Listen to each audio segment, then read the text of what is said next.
Welcome back. One final point before we go tonight. Senator Bernie Sanders unveiled his government-run single-payer healthcare system proposal this week. He calls it Medicare for All. And the primary reason he's touting the plan is because so many other senators gave him their stamp of approval. I don't know about you, but I don't want my medical care based on popularity or mob rule. I want it based on what I think is best. I don't give a rat's tail how many out-of-touch elitists in Congress approve of my choices. It's my healthcare. I think it's great that a third of Democrats in the Senate, including Bernie Sanders, Elizabeth Warren, Cory Booker, Al Franken, and Kamala Harris admit that they want government to make our healthcare decisions. I think it's great because the American people don't want out-of-touch politicians who can't even pass a bill on hurricane relief without drama deciding what medicine we should take.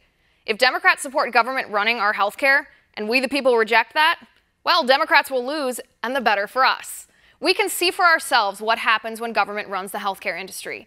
We see it in our own country. The VA leaves veterans to die. Medicare is bloated and financially unsustainable. We see it in other Western developed nations around the world too. In Canada, people come to the US for the most up-to-date treatments.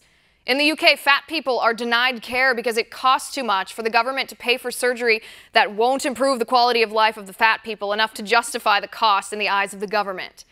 We can see for ourselves where socialized healthcare leads to. In Cuba, bureaucrats have one healthcare system and the citizens get another. Guess which system is better? The people get the system where the medical tools are rusty and you have to bring your own light bulbs to the hospital. The elites take private jets to foreign countries and get treated like royalty. In Venezuela, people die waiting just for basic antibiotics. But wait, now that's what Bernie Sanders wants to bring here to the United States, to us. Healthcare is a right, Bernie says, not a privilege. But let's set the record straight on that. You can't declare something to be a right just because you want it. Being a woman is not a right if you're born a man. Birth control is not a right just because you want no consequences attached to sex. Abortion is not a right just because you don't want to be pregnant. Health insurance paid for by somebody else is not a right just because you want something for free or because Bernie Sanders says so. Rights are things with which we are endowed. They're not products or privileges that somebody can lend us or withhold from us at will. For example, life is a right.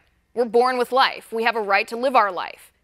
Liberty is a right. We're born with liberty. Government doesn't give us liberty. God gives us liberty. We have a right to our liberty.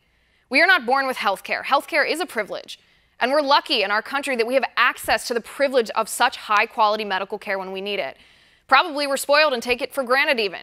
But it is not a right, and declaring it to be so necessitates that government stick their nose into the business of health care to protect that right. And that is the only reason Bernie Sanders is pretending it's a right. So he has an excuse for government to take over. But it leaves us with this question, too. Nowhere in the world has socialized healthcare increased the quality of care, increased access to care, and brought down the cost of care. So why would Senator Sanders want to bring that here? And that's my final point. You can reach me on Twitter at Liz_Wheeler. If you liked the show, please send me an email at oann.com/contact. In the meantime, catch us here tomorrow at 9 o'clock Eastern. And until then, have a good night.